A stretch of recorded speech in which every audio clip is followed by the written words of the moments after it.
ಕಾಡುವ ಆ ಒಂದು ಪುಸ್ತಕ. ಆ ಪುಸ್ತಕದ ಆಕರ್ಷಕ ಮುಖಪುಟಕ್ಕೆ ಮರುಳಾಗಿ ಅಕಸ್ಮಾತ್ ಆಗಿ ಅದನ್ನು ಕೊಂಡುಕೊಂಡೆ. ಕೆಲಸದ ಒತ್ತಡದ ನಡುವೆ ಅದನ್ನು ಓದಲು ಸಮಯ ಸಿಕ್ಕಿರಲಿಲ್ಲ.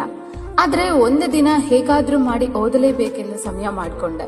ಪುಸ್ತಕವನ್ನ ಕೈ ಎತ್ಕೊಂಡೆ. 2-3 ಪುಟಗಳನ್ನು ಓದಿದ ನಂತರವಷ್ಟೇ ಅರಿವಾಗಿದ್ದು ಆ ಪುಸ್ತಕದಲ್ಲಿ ಅಂತಹ ಆಸಕ್ತಿದಾಯಕ ವಿಷಯವೇನೂ ಇಲ್ಲ ಎಂದು. ಕೇವಲ ಹೊರಗಿನ ಅಂದವನ್ನು ನೋಡಿ ಮರುಳಾಗುವ ಬದಲು ಅದರ ಒಳಗೆ ಏನಿದೆ ಮತ್ತು ಅದು ನನ್ನ ಮನಸ್ಸಿಗೆ ಒಪ್ಪುತ್ತದೆಯೇ ಎಂದು ಅಲ್ಲಿಯೇ ಒಮ್ಮೆ ಪರಿಶೀಲಿಸಿದ್ದರೆ ಬಹುಶಃ ಆ ಪುಸ್ತಕದ ಆಯ್ಕೆ ಇಂದು ನನ್ನನ್ನು ಇಷ್ಟು ಕಾಡುತ್ತಿರಲಿಲ್ಲವೇನೋ. ಆಸೆಯಿಂದ ತಂದ ಪುಸ್ತಕವದು. ಎಸೆಯಲು ಮನಸ್ಸಿಲ್ಲ, ಓದಲು ಸಾಧ್ಯವಾಗುತ್ತಿಲ್ಲ. ಈಗ ಅದು ಕಪಾಟಿನ ಮೂಲೆಯಲ್ಲಿ ಧೂಳು ಹಿಡಿದು ಕುಂತಿದೆ. ಬೇರೆ ಹೊಸ ಪುಸ್ತಕಗಳನ್ನು ಹುಡುಕುತ್ತಾ ಕಪಾಟಿನ ಬಳಿ ಹೋದಾಗಲೆಲ್ಲ ಅದು ನಾನು ಮಾಡಿದ ಆ ಒಂದು ತಪ್ಪು ಆಯ್ಕೆಯನ್ನು ನನ್ನನ್ನು ಸದಾ ಕಾಡುತ್ತಿರುತ್ತದೆ. ಹಾಗಾಗಿ ಪುಸ್ತಕ ಕೊಳ್ಳುವ ಮೊದಲು ಎಚ್ಚರ ವಹಿಸಿ.